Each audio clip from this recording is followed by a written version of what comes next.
encontro do projeto Entrevistas do Instituto de Psicologia Analítica de Campinas. Esse projeto nasceu em 2021 em comemoração aos 22 anos do Instituto. O IPAC é um dos 9 institutos que compõem a Associação Junguiana do Brasil, filiada à International Association for Analytical Psychology, a IAP. Hoje, nós vamos conversar e conhecer um pouco mais da história dessa pessoa querida, sensível e de uma força admirável, que é uma querida amiga, a Mônica Patrão de Seba. Para compor essa entrevista estão a Camila Maciel Polônio, psicóloga, membro analista de data, filiada ao IPAC, a JB e a IAP. A Simone Rodrigues Neves, psicóloga, membro analista, filiada ao IPAC, a JB e a IAP. E eu, Débora Marçal de Almeida Landucci, psicóloga, membro analista de data, filiada ao IPAC, a JB e a IAP. A nossa entrevistada é a Mônica Patrão de Seba, psicóloga clínica de adolescentes e adultos e membro analista de data, filiada ao IPAC, a JB e a IAP. A Mônica é graduada em Psicologia pela Universidade Paulista, UNIP, especialista em Psicologia Analítica Junguiana pela Unicamp. Tem curso de formação em Terapia de Família pelo IFATEC de Lyon, na França. Tem curso de Fundamentos da Terapia de Casal pelo Instituto Arip de BH. Coordenadora da Comissão de Cursos e Palestras do IPAC. E atualmente faz parte do Programa de Estudos de Psicologia Arquetípica pelo INPA, Instituto Mantiqueira de Psicologia Arquetípica. Mônica, seja bem-vinda. Agradeço a sua disponibilidade e generosidade ao aceitar o convite do Instituto para compartilhar um pouco da sua história conosco. Quero começar perguntando como que você chega para essa nossa conversa de hoje. Bom dia. Primeiro, eu também gostaria de agradecer por estar aqui, né? Esse é um lindo projeto que tem visitado o percurso e a história de cada um de nós que tem feito do IPAC um instituto mais robusto e muito fraterno. E eu quero agradecer a presença de cada uma de vocês e contar um pouquinho aqui para vocês e para quem for ouvir o porquê da minha escolha de vocês três. Porque hoje eu vou contar do meu percurso profissional, que eu, revisando a minha história profissional, fui entendendo o quanto tudo começa num germe de vida, que é a formação do ser humano que eu sou. E aí vocês, Débora, Simone e Camila, entram na minha vida num momento muito especial, quando eu vou fazer a especialização.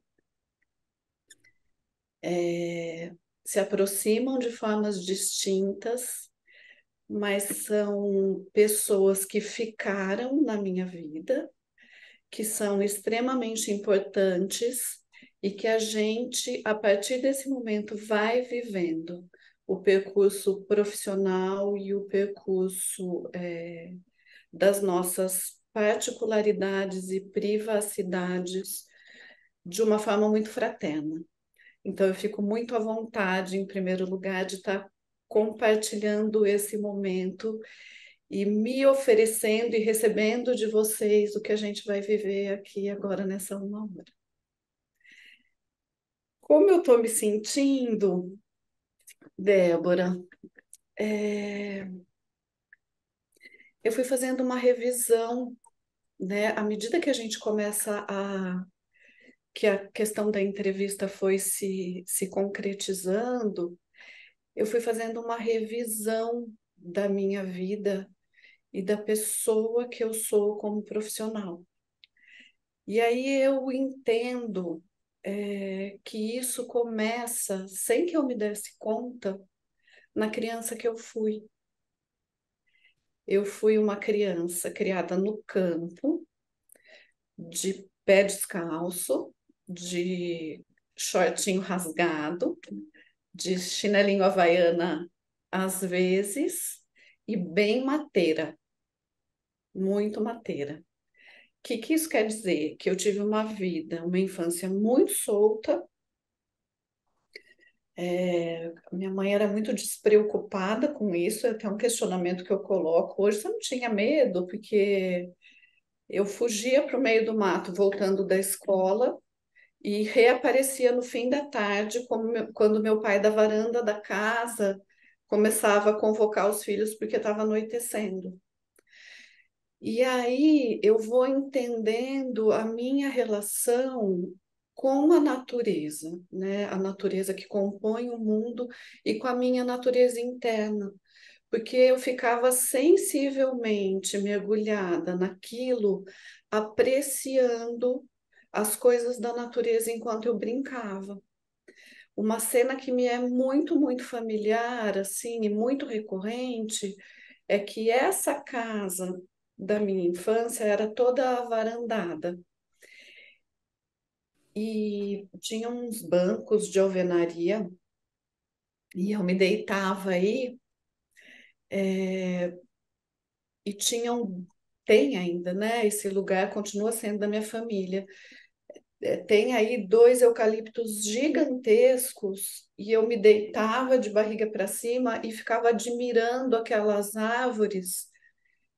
Eu não sei se por quanto tempo, mas com a sensação de que aquilo eram horas e me misturando aquilo com a sensação de que eu e esse fora da natureza nós éramos a mesma coisa. Era uma sensação no corpo que eu sentia. E isso também acontecia com a lua, e isso também acontecia com o vento.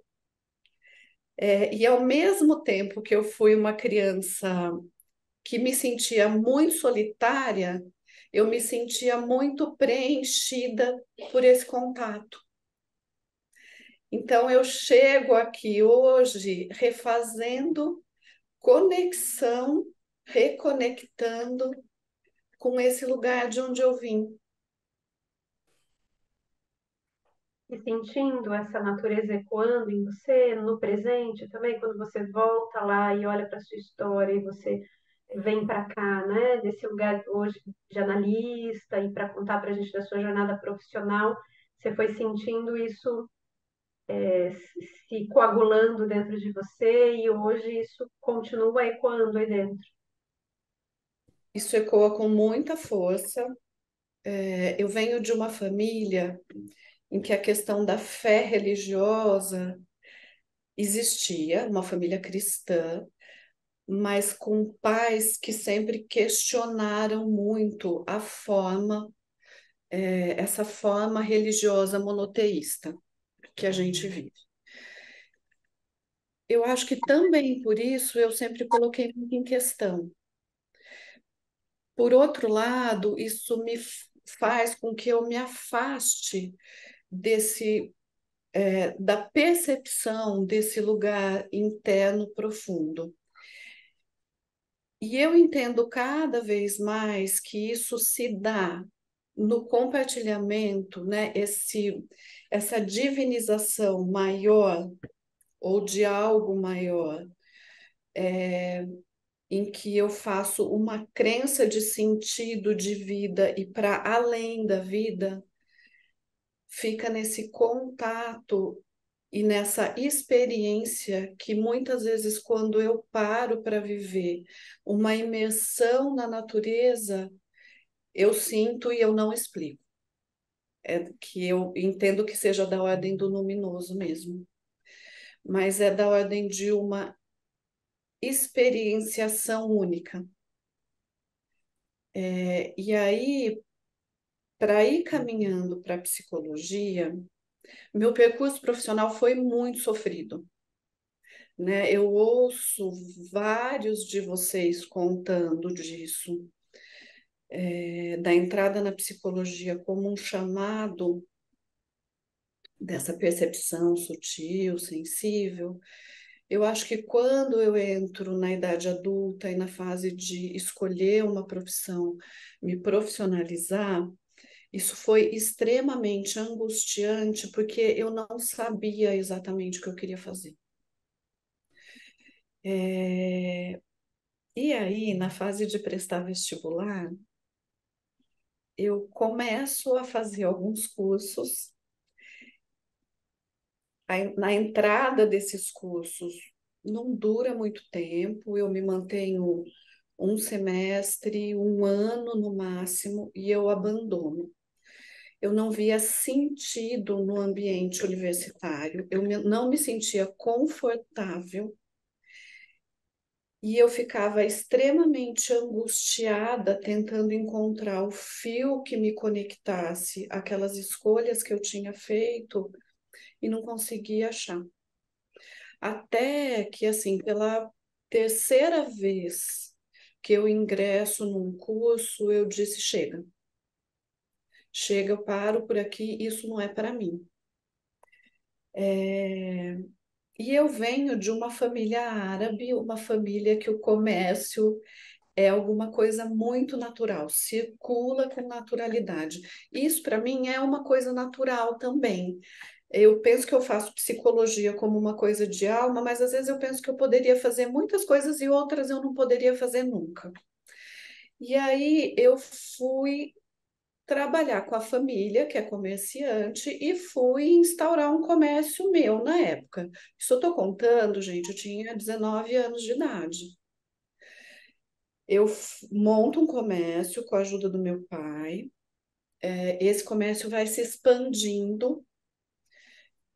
Eu acho que isso é uma coisa que vem muito do meu pai, assim, né? Se alguma coisa não dá certo, mude, refaça o percurso, corte as arestas. Então, assim, nesse lugar eu nunca me senti intimidada.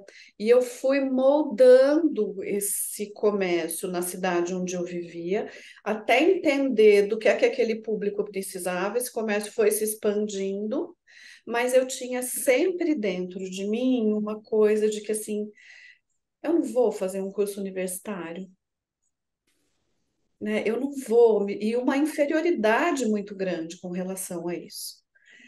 Aí eu vendo esse comércio e nesse período é, eu já estava com o meu namorado, hoje meu marido. Ele trabalhava numa empresa multinacional e por isso a gente vive também ao longo da nossa vida em comum uma série de expatriações. O Willer vai viver em outros países desde que a gente namora. Um desses países foi a Coreia do Sul. E na época, quando ele disse que ia para a Coreia do Sul, a primeira coisa que a gente fez foi pegar o mapa mundi. Estou falando de antes da internet, tá? A gente foi pegar o mapa mundi para entender exatamente aonde ficava. A gente sabia que era ali perto do Japão, mas não sabia muito bem onde era. Bom, ele vai para lá e algum tempo depois, que é quando eu vendo esse comércio, eu falei, eu vou me encontrar com ele. E fui passar um período lá. A gente não falava coreano, era um país de hábitos muito diferentes. É, e assim, né, na Ásia, gente, no Ocidente, as coisas acontecem do meio para cima, a gente está com o corpo levantado, corpo em pé, o corpo ereto. Na Ásia, eles fazem do meio para baixo, é tudo no chão, é tudo agachado, é tudo embaixo. Tanto que a gente vê os velhinhos, né, nesses países, eles são bem arcadinhos, porque por tantos anos eles ficam nessa postura que o esqueleto se acomoda dessa forma. E aí eu tinha uma curiosidade de entender a vida daquelas pessoas sem falar a língua. Então, tinham as mulheres vendendo coisas nas calçadas, nas bacias. Era um país que saía de uma pobreza extrema, faziam parte dos tigres asiáticos e estava num hiperdesenvolvimento. Então, esses contrastes estavam ali o tempo todo. E eu lembro de eu ficar agachada junto com elas na rua, porque eu também tinha bastante tempo para isso. Levei comigo duas malas. Uma era de livros e uma era de roupas. E eu ficava ali agachada muito tempo tentando entender algumas coisas com aquelas mulheres e elas enlouquecidas comigo, assim, porque não tinha ocidental na cidade onde nós vivíamos. No país todo, nós éramos 33 brasileiros. Nossa.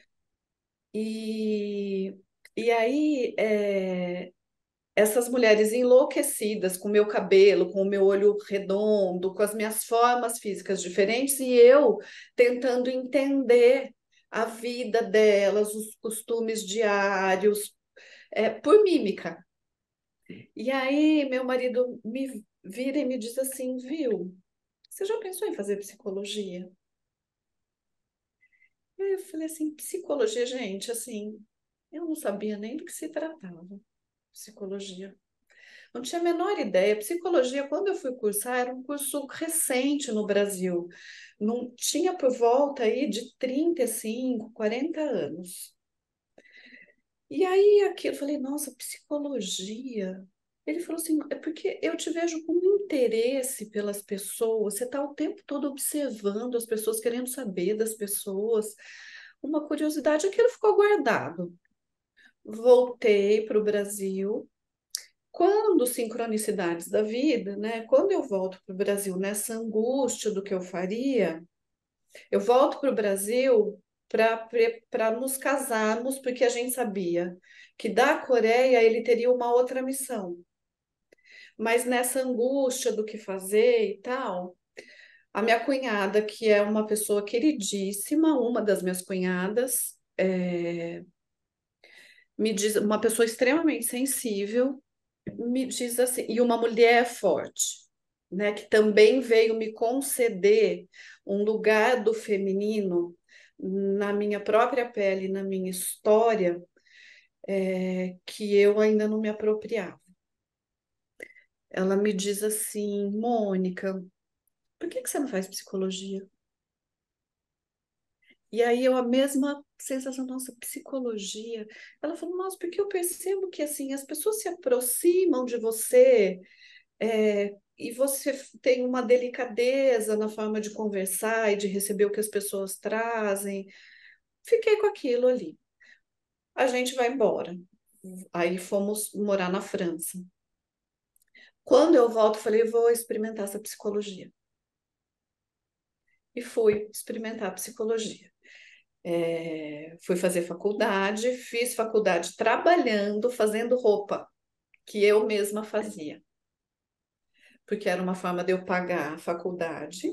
E aí eu ia assim para a faculdade, com uma mala de roupas e uma mala de livros. Chegava na faculdade, soltava lá no pátio aquela mala, pegava no fim do expediente das aulas. E assim eu fui levando a faculdade. Me encontro com Jung numa disciplina que a gente, não vou me lembrar o nome, alguém me ajuda aí? Que a gente passa por várias abordagens. Psicologia da personalidade, Mônica? Eu Pode acho que deve ser ser. isso, sim. No livrinho da Nise da Silveira, Jung, Vida e Obra. Era encantada com a psicanálise e, e aí quando eu li aquele livro, não me caiu muito bem, ficou estranho, ficou aquela ideia que muitos de nós têm de que o Jung tem uma coisa meio esotérica, uma leitura extremamente equivocada. Deixei lá o livrinho de lado. Naquele período, estava tendo uma mostra, uma série de comemorações Brasil 500 anos, eu não sei se vocês se lembram. E no Ibirapuera estava tendo uma mostra gigantesca de arte, que vinha desde as pinturas da chegada dos portugueses retratando o que eles viram no Brasil, até arte contemporânea. Eu fui um dia que falei, quero ver essa amostra. Fui ver essa amostra e começa numa escuridão, né? Porque a gente está falando de 1500, tudo era muito escuro. Não sei. Vou andando, vou andando, vou andando. Chego num pavilhão que era Imagens do Inconsciente. Entro aí, gente, foi uma. Aí vou andando. Tinha uma mistura, tinha muita coisa da Casa das Palmeiras. Mas eu entro numa sala mais nos fundos, que era inteirinha dedicada ao arcebispo do Rosário. Foi esse lugar que, assim, aquilo fez, se abriu, e eu fui vendo a obra do arcebispo, os bordados, o manto da Anunciação estava lá exposto. Eu desço para a livraria e vou atrás de um livro sobre o arcebispo. Comprei esse livro. Voltei, fui ler a história dele, a feitura daquele trabalho, e vou parar em alguns cursos que aconteceram em Paulínia, Camila, que o pessoal do SEDES vinha dar sobre arte terapia. E aí, um dia voltando para casa, uma amiga chega com um livro da Nise da Silveira, Imagens do Inconsciente, porque eu tinha comentado com ela sobre o Arthur Bispo, quanto isso tinha me mobilizado e tal, autografado pela Nise da Silveira, gente, tá aqui, viu? E ela falou assim: Olha, minha mãe não quer mais esse livro, você quer? Aí eu voltei para o Jung. Aí, quando eu fui ler a Nise da Silveira, eu voltei para o Jung. Essa foi uma das maneiras que eu voltei, né? E aí comecei a me interessar, porque no final da faculdade, no meu curso, nós tínhamos que fazer 3 TCCs. Eu fiz um em psicanálise, um em psicologia da educação e um na abordagem centrada na pessoa. Quando termina a faculdade, esse de psicologia da educação, eu vou fazer o estágio dentro de uma instituição de ensino superior. Quando eu apresento o trabalho, que se encerra, tá, o resultado desse estágio e desse TCC, eles me convidam para ficar e trabalhar com eles. Era uma faculdade nova e eu começo a trabalhar no curso de psicologia com uma disciplina que se chamava criatividade, psicologia da criatividade. Vou estudar muito, porque eu não sabia quase nada, vou estudar bastante, dou as aulas, depois eu começo a trabalhar na clínica escola com grupos. Trabalhei com um grupo de futebol feminino profissional, com um grupo de mulheres, com um grupo de crianças num bolsão de pobreza daquela cidade. E eu fazia, na época, as oficinas da Ser e Fazer da Tânia Weisberg, em São Paulo. A Tânia é winnicottiana e trabalha muito com essa materialidade como objeto transicional. E eu aplicava isso nessas clínicas, né? E aí eu fui entendendo o quanto isso ecoava. E na clínica, né? Comecei a atender na clínica, que era um caminho que eu queria fazer de fato, com supervisão, análise, e estudando em institutos de psicanálise. A minha análise não dá certo aí, porque vai me incomodando demais ficar sempre naquela tríade, pais e filhos, e filho edípica, eu queria sair disso. Encontro a Cecília Marcondes, que é a minha analista até hoje, eu já tive 2 analistas aí ao longo desses 20 anos, mas por um tempo maior eu estou com a Cecília. E eu ia muito inconformada com a supervisão, que a supervisora dizia assim: você precisa fazer tal coisa, você ter sempre focada nisso, né? Nas questões edípicas e tal. E eu dizia assim: eu não vou fazer. Um dia, um dia eu levantei e falei: eu não vou fazer. porque eu sentia de outra forma. Porque quando a gente vai para a supervisão, a gente já está recontando através de nós, né? Ou seja, já está passando por um outro filtro aquilo que a gente viveu no encontro da análise e que necessariamente já não está mais tão fidedigno. E a Cecília me dizia assim, Mônica, eu acho que você precisa conhecer Jung mais de perto. Você precisa conhecer Jung. E eu ouvia aquilo e falava assim, não, eu estou sendo influenciada por ela. Eu não vou, não. Esse lado meu que resistia a entrar em contato com o meu próprio sensível. E foi então que um dia eu falei, tá bom, jogo, deponho minhas armas. Vou lá, que foi quando eu fiz essa supervisão e disse, não faço dessa maneira. E fui fazer os grupos que a Lunalva propunha. E aí fui fazer grupo com a Beth, de Sandplay, e fui fazer meu processo de Sandplay com a Beth, e fui me encantando cada vez mais, e fui ficando, e isso que diz, que me conta internamente o que é o sentido do humano, da totalidade da vida, da totalidade do universo, da integração dessas partes num eu maior do que, do que o inconsciente pessoal, foi se ampliando e foi se acalmando em mim. Que era a experiência que você já tinha na hora que você deitava ali e olhava pro céu, né? Sim, isso, Você já sabia de tudo isso, né? é isso. Assim, quando a gente vai praticando na nossa própria análise, né?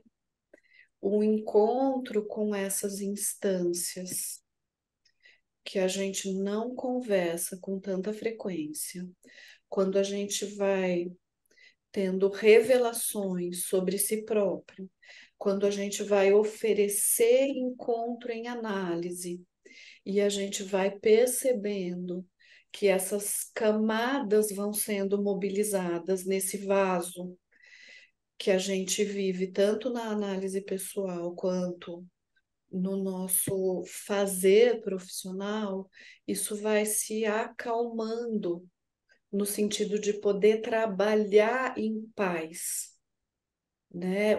Eu acho que eu nunca vou estar completamente em paz porque eu sou inquieta internamente, né? E eu acho isso bom, tá tudo bem, né? Porque sempre vai me fazer buscar. Mas também tem um lugar hoje que foi se acalmando porque eu fui na construção, né, junto com vocês aí, né, dessa trajetória profissional, que no tipo de formação que a gente faz em psicologia analítica junguiana, a gente nunca fica fora do vaso, né? A gente está sempre dentro desse vaso. Então, é a teoria misturada com a experimentação do nosso espaço interno vai dando um sentido, uma consistência, uma tranquilidade e um sentido de isso de fato está acontecendo. Que eu acho que é isso mesmo, né? Esse lugar de hoje voltou a fazer conexão, fez um encaixe com tudo aquilo que a minha criança já sentia, com tudo aquilo que a minha criança experimentava. Mônica, eu te ouvindo falar, né, dessa forma que você vai se constituindo assim, de uma maneira muito orgânica até, né, na sua formação, enquanto analista, e essa jornada aí por Jung, né, pela psicologia analítica, porque é um caminho inverso, parece que você vai viver para depois estudar, tem um movimento assim, né, eu faço, vivo e depois eu vou teorizar. que eu acho que é um jeito de fazer também, né? Muito junguiana, assim, do que a gente tem da referência do Jung, de estar vivo na experiência. E você fala aqui da tua infância, dessa grande imagem que você tem de conexão, né? De integração aí com o cosmos, e de uma maneira mais para frente também simbolicamente reconectar com isso a partir assim, a partir da sua experiência profissional. E aí você tem um intervalo entre, né? Eu fiquei aqui querendo que você falasse um pouco mais desse entre, que é quando você fala que parece que tem uma ruptura, aí vamos pensar adolescência, juventude, depois você reconecta um pouco mais à frente aí com a tua experiência na Coreia. Você consegue ver nessa outra fase da tua vida também algumas conexões com a tua jornada profissional? Simone, eu acho que tinha uma pressa. Eu acho que nesse período do antes, né, que sou eu entrando na vida adulta, tinha uma pressa e quando a gente atende adolescente, a gente identifica muito isso, né? Tem uma pressa porque entre os 17 e 19 anos, a perda de um ano, se é que a gente pode chamar isso de perda, porque não é uma perda, né? Mas esse intervalo de um ano tem um significado gigantesco, você está muito mais próximo do começo, né? Então aquilo parece uma coisa gigantesca. Eu com 19 anos, 18 anos, eu tinha a sensação de que todo mundo já tinha ido e eu não tinha ido para lugar nenhum e eu precisava ir. Eu precisava de alguma maneira ir, né? E era uma questão. A gente está muito no ego ainda, né? A gente está muito essa transição de saída da família, de soltar da família e colocar o pé no mundo e precisar se firmar nessa cena desse eu mais amplo. Você tem pouco ainda para te garantir um lugar de eixo que te diga, ó, tá tudo bem, a gente tem corpo, né? A gente tem muito mais o corpo do que qualquer outra coisa. Então, assim, é um corpo que vai para o mundo, no meu caso, querendo desbravar, muito amedrontado, não é meio amedrontado, não, é muito amedrontado. Eu era uma menina, assim, eu venho de uma família de músicos. Eu venho de uma família onde sonhar era completamente permitido. E eu era uma pessoa muito mais do sonho do que do pé no chão, né? E aí, quando você precisa ir para a realidade, era uma casa, essa minha, assim, porque a minha mãe, ela tocou piano a vida toda, violão, minha mãe tem ouvido absoluto, então tem uma facilidade, sempre teve uma facilidade com música. Um dia, meus irmãos descobrem o violão da minha mãe no maleiro lá da casa, descem esse violão. Por algum motivo, a minha mãe não se relacionava mais com os instrumentos, isso volta para a cena familiar. E era uma coisa assim, todo mundo estava sempre, não era em conjunto necessariamente, não. Era um em cada lugar, um ouvindo música, o outro tocando piano, o outro tocando violão, cada um a sua música. Às vezes se encontravam, e isso meus irmãos se tornaram músicos profissionais, com banda. Meu irmão mais velho, que também teve essa mesma dificuldade de percurso profissional que eu, iniciou várias faculdades, foi fazer faculdade de música e abandona também a faculdade de música, mas ele estudava música o dia inteirinho. Então aquilo sempre estava. Eu não me lembro da minha vida sem essa conexão com a música e sem uma conexão com a arte, a arte num todo já não era tanto uma coisa familiar, isso é uma coisa muito mais minha, de prestar muito atenção à arte, porque também é uma coisa que faz conexão com o espaço interno. Então, eu fui vivendo esse entre, Simone, muito dedicada àquilo que eu escolhi fazer, mas com um buraco de falta. E que eu tive que parar e olhar para esse buraco de falta e viver a superação de um medo muito grande que era: e se eu entrar nessa psicologia, nessa tal de psicologia, e mais uma vez eu não gostar, e mais uma vez eu ter que reconhecer que eu vou desistir? Mas fez um sentido extremamente grande, não tinha mais como eu sair. Não era nenhuma questão sair, eu não queria mais sair. Agora, você me perguntando isso, me vem uma imagem. Eu acho que ali, pelos 10, 12 anos de idade, eu descobri os livros. E eu descobri os livros através de Jorge Amado. Uma tia tinha, que é minha madrinha, a coleção do Jorge Amado em capa de couro.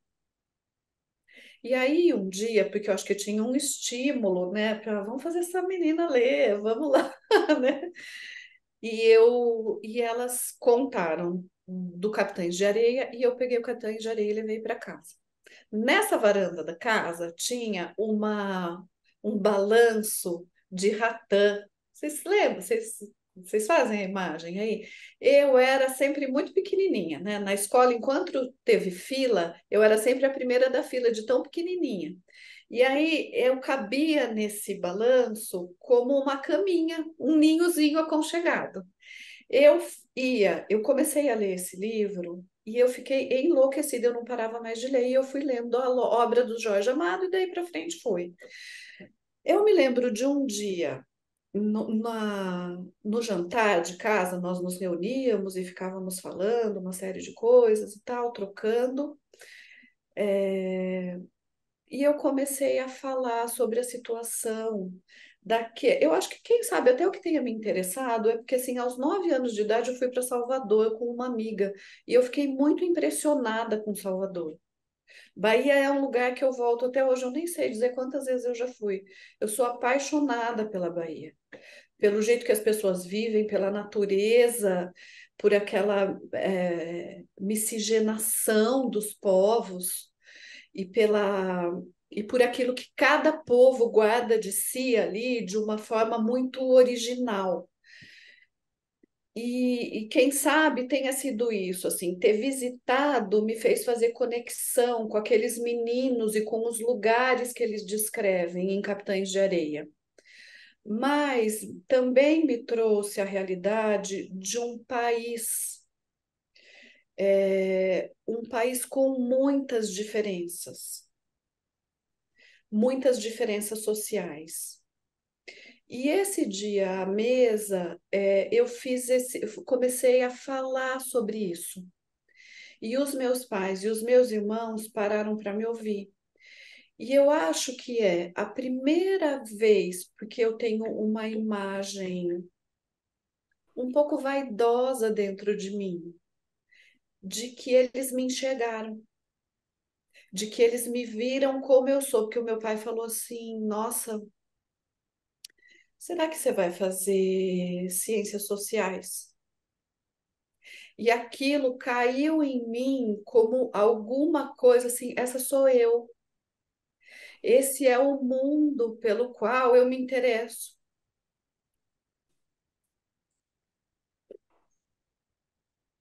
Só que passado algum tempo, ou na construção disso, da vida, aquilo não voltou a acontecer e eu fui me perdendo de mim. Até que eu pude voltar por ouvir a voz dessas duas pessoas que são extremamente significativas na minha vida.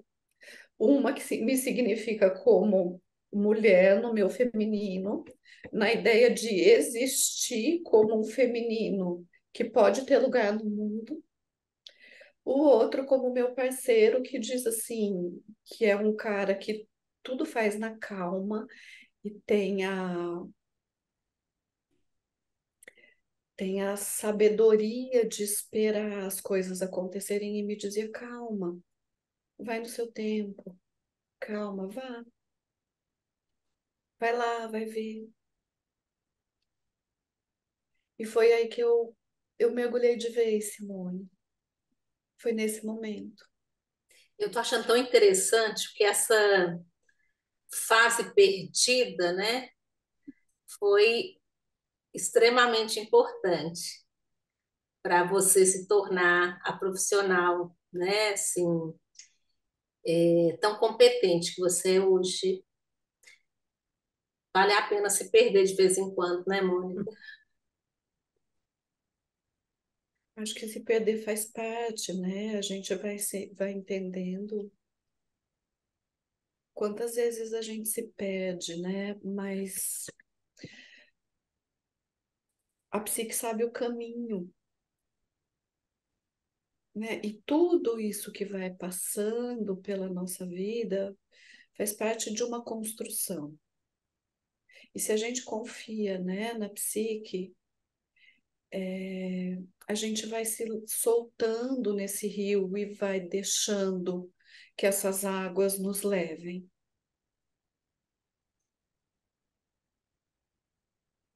E aí fui chegar, deixa eu ver se é isso mesmo. Cheguei à especialização. Cheguei à especialização, encontrei a Simone na nossa entrevista, né, Simone? A Débora e a Camila na sala, nos intervalos, a gente foi criando uma conexão. E esse caminho que vai sendo traçado para Jung começa naquilo que eu falei para vocês, né? Na visita ao Imagens do Inconsciente, no livro da Nise da Silveira, na análise com a Cecília, que me ajudou imensamente a curar feridas muito profundas em mim, com uma sensibilidade gigante que me autorizava, porque tem uma espontaneidade muito grande e me autorizava em espelho a ter essa espontaneidade na minha clínica, me validava, e fui fazendo tudo isso, né? A Lunalva, a Beth, sempre com a sensação, gente, de que essas pessoas, esse instituto, já era extremamente maduro, alicerçado, constituído, com uma admiração enorme por essas pessoas. E às vezes lá eu comecei a frequentar os simposinhos de São Pedro, numa timidez encolhidinha lá no fundo, que eu falava assim, gente, aqui todo mundo sabe muito, e eu ávida, né, por entender, e notava tudo, e participava daquilo, e acordava com uma coisa deliciosa, que eram, acho que era o Raul, A Lili, a Lili, não ah, era? não sei, mas quando eu me lembro das vozes deles, assim, pelos corredores, acordando as pessoas com música. Para mim, que sou uma pessoa que a música conversa internamente o tempo todo, era uma sensação meio de flutuação, meio que um nirvana tá ali naquele lugar, e ao mesmo tempo muito um bichinho amedrontado lá no fundo. Né? E assim, eu estou entendendo mesmo, estou entendendo. E aí, essa construção de ir passando e retornando, e passando e retornando o tempo todo, e alicerçando esse conhecimento. E aí, no final da especialização, eu faço um trabalho com um livro que se chama A Moça Tecelã, que é um livro da Marina Colassante, que é uma moça que tece e ao fim da jornada, porque ela é atravessada por um parceiro, por um ânimos, por um masculino que demanda, que é demandante o tempo inteiro, e quando a gente se relaciona a um tema, a gente não se relaciona por acaso, né? A gente se relaciona, aquilo desperta o nosso interesse, porque aquilo diz de alguma coisa que está em nós. Esse ânimos vivia em mim, né? De uma pessoa de uma autoexigência muito grande.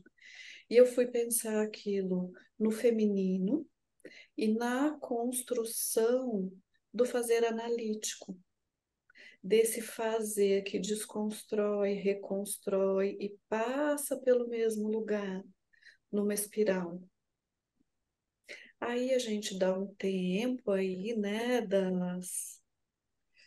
da formação, mas o consultório começava a ter um, um caldo mais grosso, né? Eu já tinha mais pacientes, eu já me sentia mais confortável para atender. Isso é uma outra coisa na nossa profissão que é muito genuína com o que vai acontecendo, né? Eu falo que a gente não pode começar, um bebê não nasce com 10 quilos, não tem braço que dê conta de carregar. É, Só que eu tive que ir desconstruindo um modelo que eu acho que era comercial, que era o modelo que eu recebi da minha família, para construir um modelo completamente diferente. Falei, gente, o que se passa aqui é de outra ordem. Isso aqui vai acontecer num movimento de sincronicidade quando eu tiver o suficiente, a calma e a paz para oferecer no encontro. E aí isso começa a chegar de fato com o final da especialização. Mas meu marido recebe um novo convite de expatriação, de assumir um cargo na França. O que que acontece, né? Vou retornando aí à medida que eu vou me lembrando. Fazendo a faculdade, eu engravido. Estava na metade do curso, fazendo as roupas, que o que que aconteceu? Esse negócio de roupa começou a crescer. Começou a crescer, crescer, crescer. Eu estava fazendo os pedidos para fazer roupas para um verão. Meu marido entra numa conversa e diz assim: Olha, aquela barriga grande, aquela barriga já aparecendo. Meu marido diz assim: Você vai ter que escolher. Ou bem você vai ficar com essa confecção e fazer ela crescer de vez, porque aí já era um momento que, além de tudo, eu gostava de bordar, então eu bordava as roupas para vender. Ou você vai ficar com a psicologia. Aí na hora eu falei, eu vou ficar com a psicologia. No primeiro dia de prova do último bimestre do terceiro ano, eu tinha estudava com os pés para cima, assim, aquele barrigão. 11 de novembro nasce a Beatriz. Eu não voltei para as provas. Depois da prova, a sala inteira foi para o hospital, parecia. Porque aquela gravidez foi acompanhada e eu fiz faculdade numa faculdade de uma mescla muito grande de estudantes. Então, tinham grupos de pessoas mais maduras e grupos de universitários de primeira leva, assim, entrando na universidade e tal. Teve uma vibração com aquilo, eu fui muito cuidada nesse período. Nasce a Beatriz, melhor presente da minha vida. Eu passo esse período de férias, volto para o quarto ano, amamentando, deixando o leite dela aqui em casa, mas quando nasce uma mãe também tem uns fios aí que se desencapam, né? Eu saía correndo no meio, literalmente correndo, no meio da aula, porque eu sentia que a minha filha precisava de mim.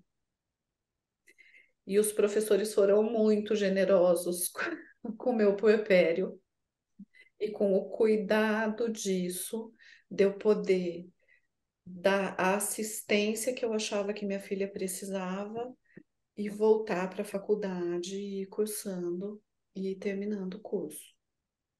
Bom, vamos pular lá de novo para esse lugar que meu marido recebe uma nova proposta de voltar para a França e viver 2 anos, nós viveríamos 2 anos lá.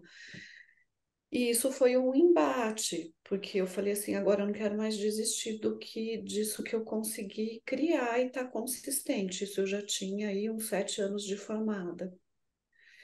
E a gente ficou nesse trânsito, vai, não vai, vai, não vai. Chegou uma hora que de comum acordo nós dissemos, ok, vamos. Eu fui para o consultório num dia, eu coloquei tudo em caixas, eu coloquei no carro, eu não olhei para trás de tamanha a dor que eu senti de estar fazendo aquilo. Fechei a porta e falei: acabou, acabou aqui. Eu nunca mais vou voltar para psicologia. Fui para a França e chego na França matriculada em um curso num instituto de psicologia de casal e família. E faço de um armário que tem aqui na minha casa, que é uma cristaleira, cada hora ele tem uma função aqui, faço desse armário uma biblioteca de livros junguianos. E deixei fechado. Não abri, não mexi, muito revoltada, tendo que adaptar uma criança, me adaptar, montar uma casa, tudo que fez parte desse momento, que me tomou muito mais. Meu marido ia para o trabalho de manhã, minha filha ia para a escola de manhã, escola em período integral, eu ficava muito sozinha. E eu começo a ter um mergulho, um outro mergulho aí de um novo momento de estar perdida, de uma angústia terrível, que eu não sabia muito bem nomear, e que eu acho que aí já é um encontro com a mulher madura que eu sou, que eu tive a calma e a paciência de ir vivendo e depurando naquela experiência, né? E tiveram momentos que foram, eu posso chamar de dilacerantes, no sentido de sentir o peito rasgar. E aí eu abri o armário de novo. E aí, a hora que eu abro esse armário, o livro que eu o livro que eu pinço de lá é Revision do Hillman, Revendo a Psicologia. Então, assim, se existia uma angústia, e eu fui ler Hillman, que eu nunca tinha lido, vocês podem calcular o termômetro da angústia onde foi parar. Aí aquilo se intensificou absurdamente a ponto de, em alguns momentos, eu ter que pedir socorro para alguém aqui que me ouvisse, alguém da área, que me ouvisse e dissesse que é isso que está acontecendo aqui comigo. Li muito Rafael Lopes Pedraza, e fui me reconectando com a psicologia e dizendo, não tem como sair daqui. Isso aqui tem um sentido imenso dentro de mim, isso reverbera dentro de mim de uma forma muito grande, isso me faz sentir viva, isso me faz sentir vibrar, e eu não tenho como negar esse lugar. E aí, quando fui voltar da França, é, era o começo do Facebook, gente. Eu começo a fazer alguns contatos, entro em contato com a Débora, que diz assim: Mo, por que que você não vem aqui para nossa clínica? Tem sala aqui. Eu falei: ah, legal, legal. Nisso, duas pessoas, dois ex-pacientes, eu não tinha dito que eu ia voltar. Dois ex-pacientes entram em contato pelo Facebook, dizendo assim: você pensa em voltar? Quando que você vai voltar? Porque eu queria voltar para análise com você. E aí eu falei: olha, eu já tenho data para voltar. A gente volta para o Brasil, eu começo a atender na mesma clínica que a Débora, mas só que aí também tem uma coisa, eu volto a contragosto, eu teria ficado mais tempo. Mas aí meu marido tinha que voltar. E aí eu voltei, esperneando ali, batendo o pé. Quando eu cheguei aqui, eu fiquei um mês buscando uma casa para morar, que é essa Que casa ano onde foi isso? foi, cara. Ixi, Camila, eu sou ruim de data. 12? Pode ser, por aí. É, porque faz 10, 12 anos que nós voltamos. Quando encontrei essa casa que nós moramos, e na primeira noite que nós dormimos aqui, eu sofri um acidente na porta de vidro da casa que parecia que eu tinha sofrido um acidente de carro.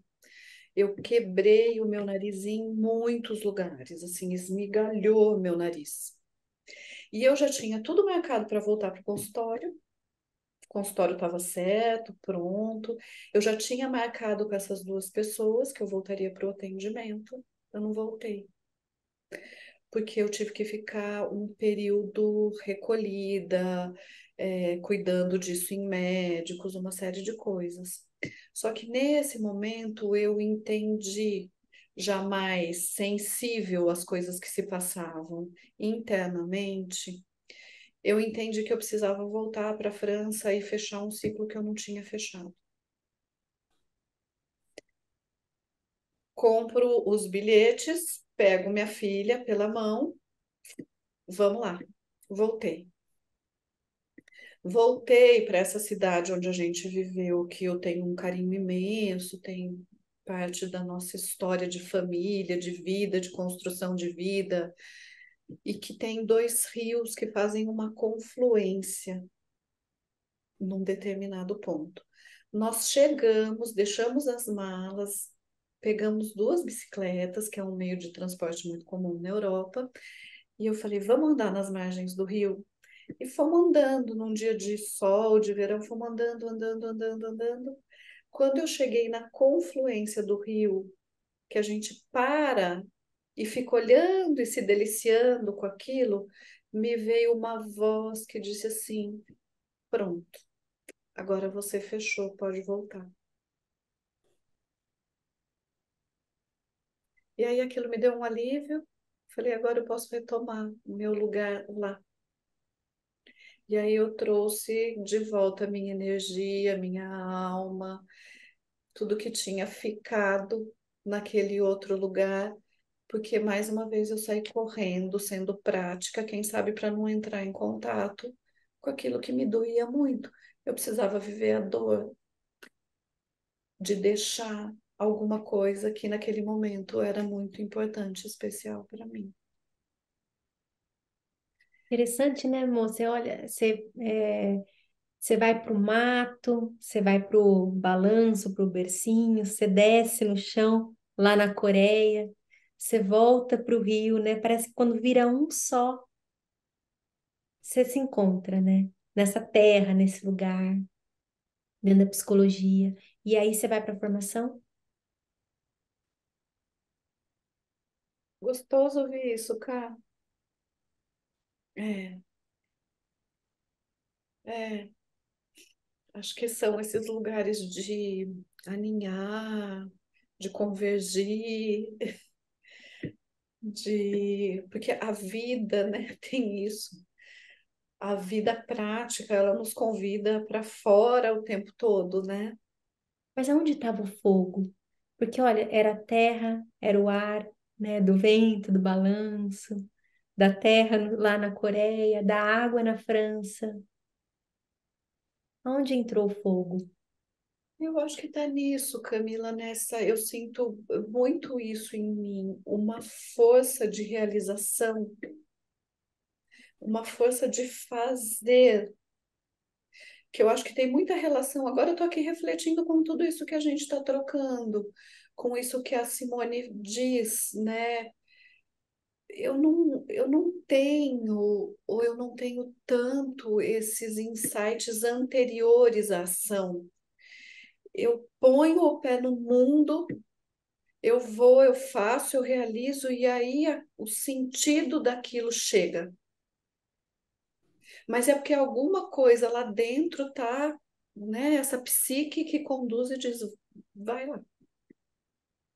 A força da sensação, Mônica, o fogo da sensação, né? Pode ser, pode É. ser, pode É a ser por aí. experiência viva, né? É, é a experiência viva. Eu tenho uma satisfação em fazer. E aí, isso, chego na formação, junto com vocês. Alguns, a Simone entra, depois interrompe, retorna num grupo seguinte. A Ieda fez parte de um período, veio concluir um semestre. Na formação Conceição, uma pessoa queridíssima, né, que permanece ali, o Silvio.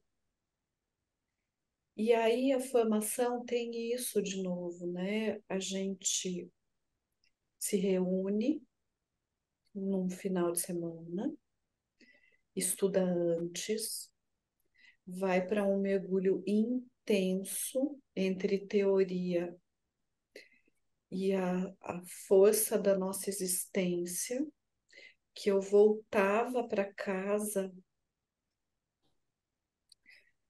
precisando ficar recolhida, acho que todos nós, né? Ficar recolhida para entender o que que tinha sido tudo aquilo que a gente tinha vivido naquele final de semana dentro do instituto, para poder ir voltando devagarinho para o mundo.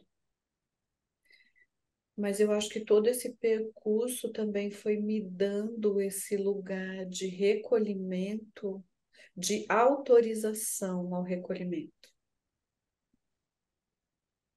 E é isso, né, gente? Quantas aulas maravilhosas, quantas pessoas maravilhosas, quantas trocas profundas, quanta intimidade trocada, porque a gente fica virado do lado contrário, né? Totalmente à mostra em algumas situações que a gente vive na formação.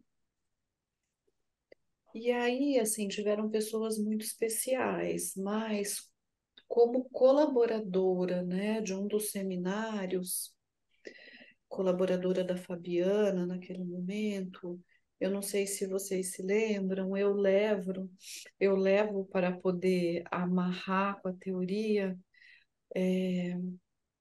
um livro do Sebastião Salgado chamado Gênesis. E aí a gente foi conversando de acordo com aquilo que eu entendia que aquelas imagens do Sebastião Salgado ia nos trazendo como esse lugar da origem. E aí a Fabiana me convida para, se eu não queria desenvolver um trabalho num simpósio que era sobre ecopsicologia. Eu fui fazer um trabalho sobre o Sebastião Salgado, vocês estavam lá na primeira fila me apoiando, né, nessa dificuldade que é me expor para o grande público. Para minha surpresa e um pouco de decepção e tristeza, aquele foi o simpósio com o menor número de inscritos que nós tivemos na história do IPAC, o que me faz pensar, não sei quantos anos isso. Vocês sabem dizer quantos anos? 2015, mais ou menos. Foi, cara.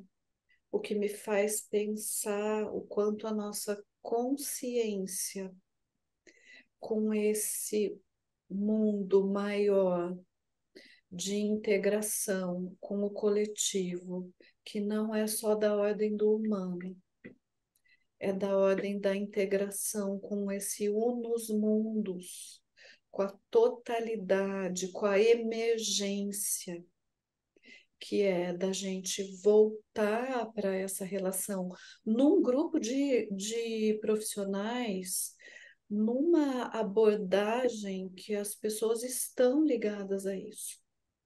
Ainda estava muito distante da consciência.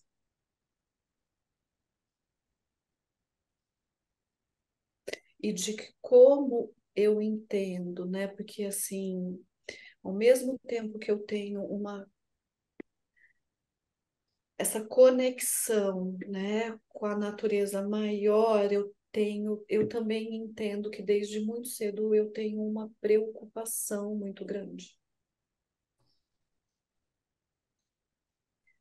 Um sofrimento, uma dor, de ver, uma angústia de perceber o que vai acontecendo e uma emergência de querer, né, que as pessoas percebam e, e cuidem disso, né, que é o coração maior do mundo, que é nosso planeta, que é nosso universo, que é a alma do todo, e que desejar que as pessoas vivam esse tipo de experiência, né, de assim botar o pé no chão, na terra, com a seriedade que tem isso, sentir a vida pulsar, a gente a pulsar através da vida. E aí apresentei aquele trabalho que dizia sobre o processo do Sebastião Salgado, né, de deprimir por falta de esperança no mundo e de retornar pelas mãos da parceira dele, buscando aonde é que cada um de nós pode semear.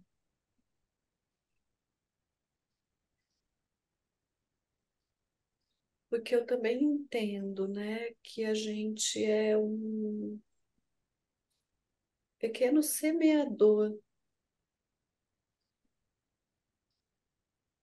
no mundo, né, com esse fazer dentro dos nossos consultórios de um a um, e que, por exemplo, né, essa é uma questão muito atual, que quando eu paro para pensar em 10 anos atrás, por exemplo, a questão da ecopsicologia, a questão do feminino no mundo, isso entra na cena clínica hoje de uma forma completamente diferente.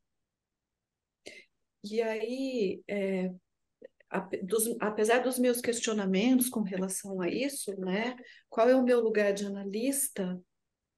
O meu lugar de analista na cena analítica, ele é múltiplo, ele é variável, né? Eu não posso conversar com uma mulher que é violentada pelo parceiro sem dizer para ela, né, que lugar é esse do feminino dela, que fica nessa condição e que lugar é esse desse feminino cultural para uma pessoa que tem compulsão em compras? Que lugar é esse dessa pessoa no mundo que se desconecta de uma natureza maior e que fica num imediatismo que a cultura do capitalismo nos traz? Que para ser a gente precisa estar o tempo inteiro adquirindo alguma coisa. Então, essas questões não ficam fora da cena analítica. Não sei se me perdi aqui agora, se eu viajei.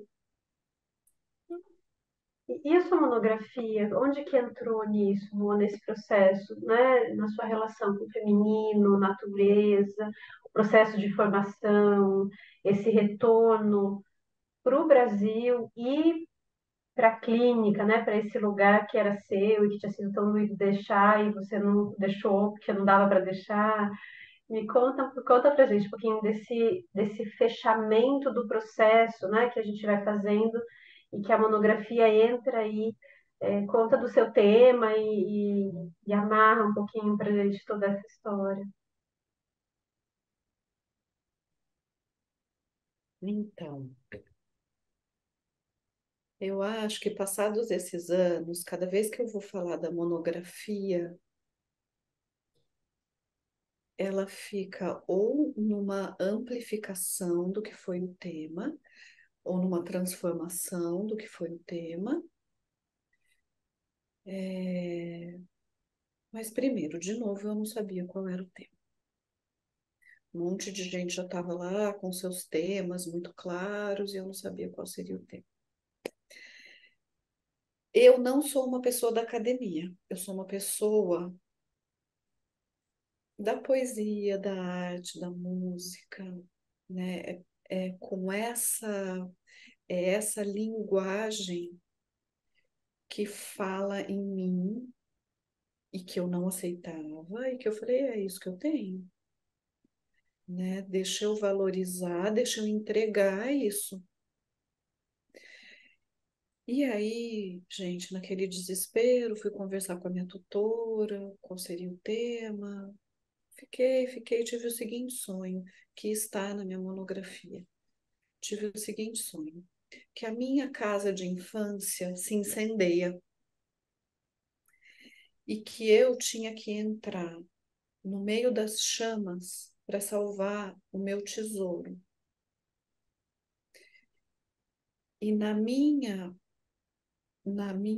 imagem, o meu tesouro eram joias, joias, brincos, ouro, era ouro. E eu entro na casa, correndo risco, no meio daquelas chamas da casa que está vindo abaixo. Chego no meu quarto, abro os armários, procurando esse tesouro. Abro as gavetas e não encontro os tesouros. De repente, eu abro uma caixa e dentro dessa caixa tem livros. E aí eu olho para aquilo, querendo negar que aquilo não era o tesouro, e alguma coisa me diz: esse é o tesouro.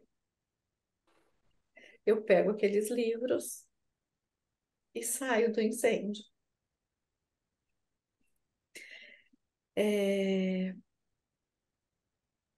Eu ouvi um relato nesse mesmo período da Mineris Maroni sobre alguém que ela participou de uma banca e quando ela leu o projeto dessa pessoa, era um projeto lindo e poético. E que quando ela vai participar da banca, aquilo tinha se dissolvido. Era um trabalho duro e acadêmico. E que essa mulher, depois disso, adoeceu e faleceu. E quando eu li aquilo, nessa dúvida, como que eu vou entregar um trabalho dessa maneira que eu me comunico, né? Tanto que assim, eu leio meu trabalho, é uma coisa circular, é o tempo todo circular.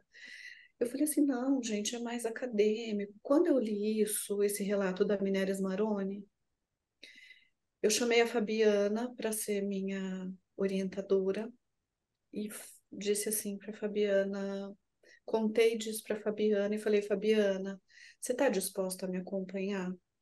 Porque é assim que eu sei relatar aquilo que eu vejo, eu preciso sentir e eu vou comunicando dessa maneira. A Fabiana, de uma generosidade gigantesca, gigantesca, ela mesma diz: eu entendi a sua linguagem, eu entendi a sua forma de se expressar, eu entendi a sua forma de se colocar.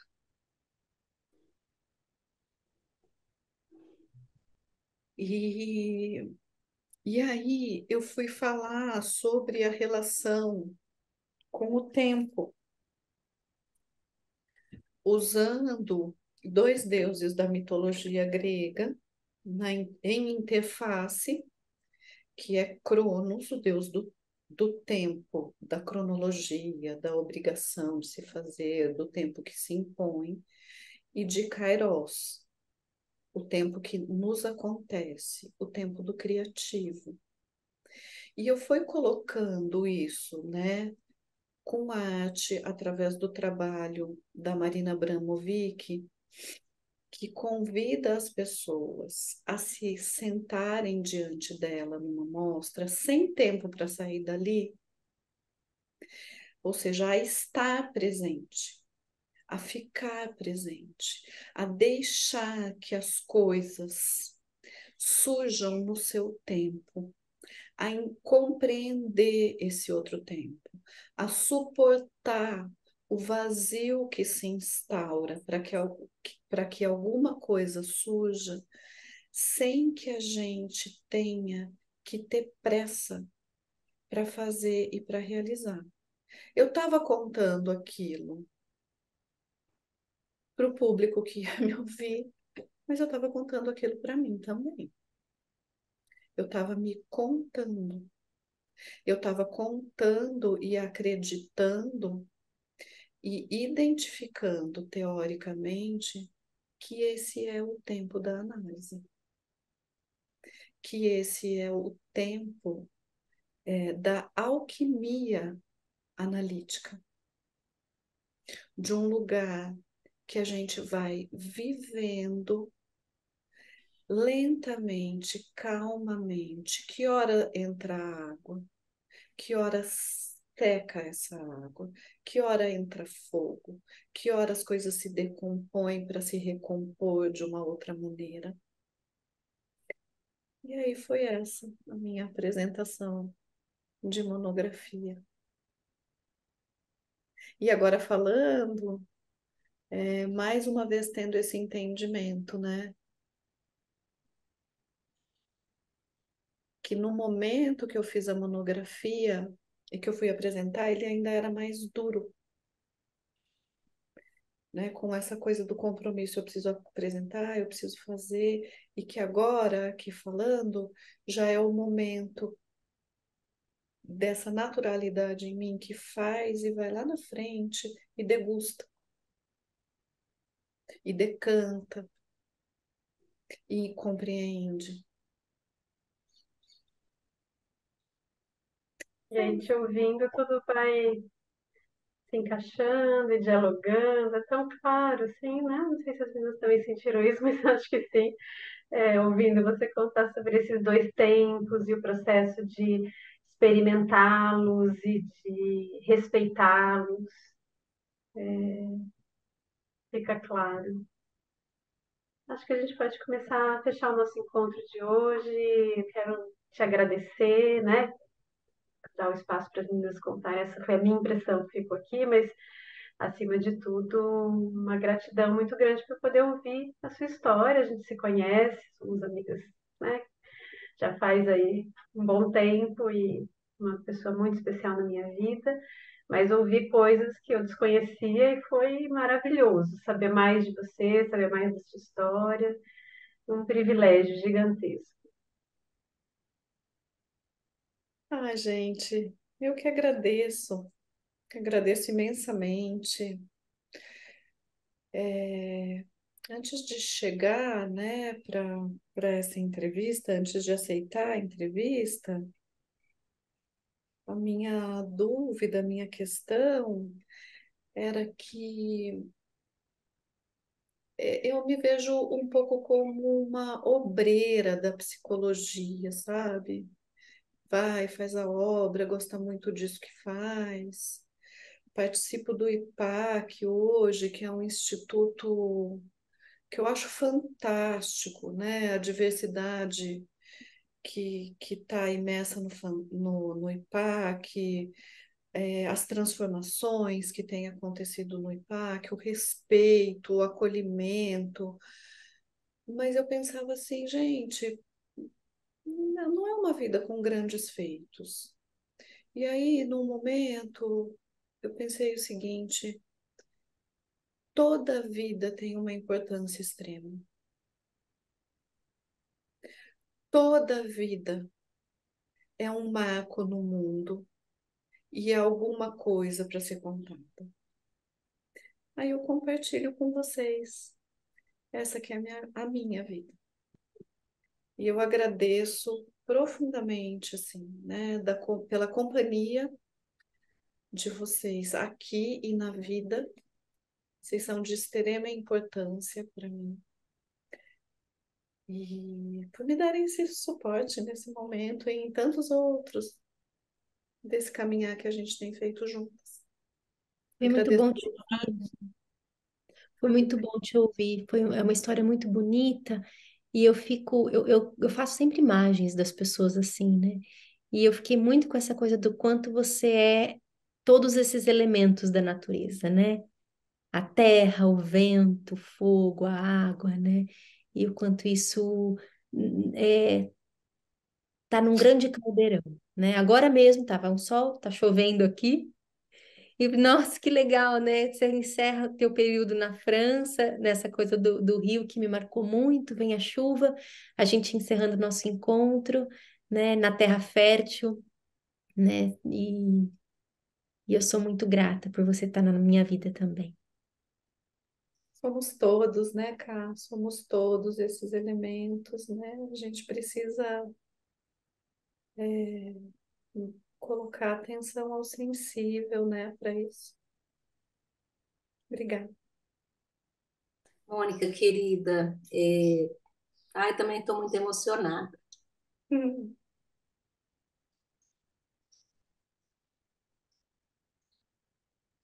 Só um minutinho.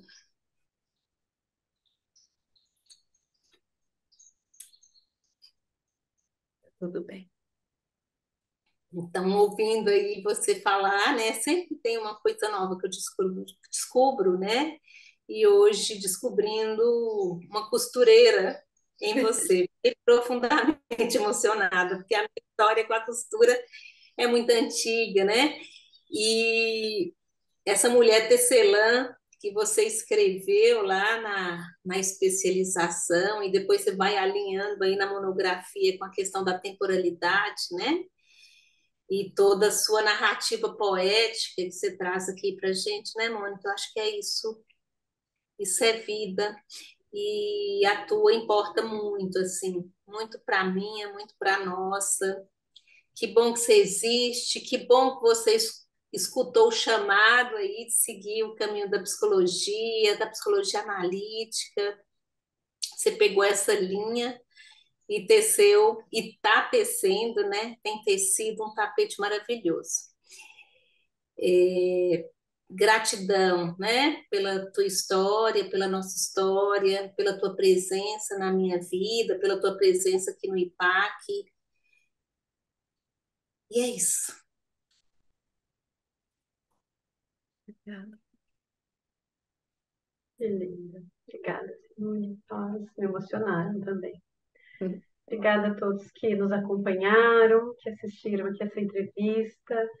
E isso que a Simone disse é importante. Então, né, a sua história é muito importante, a sua existência é muito importante. Então, que bom esse momento existiu em que você parou e falou: essa história vale a pena ser contada, e vale mesmo. Obrigada a todas, um beijo bem grande para todos. Um beijo. Beijo, pessoal.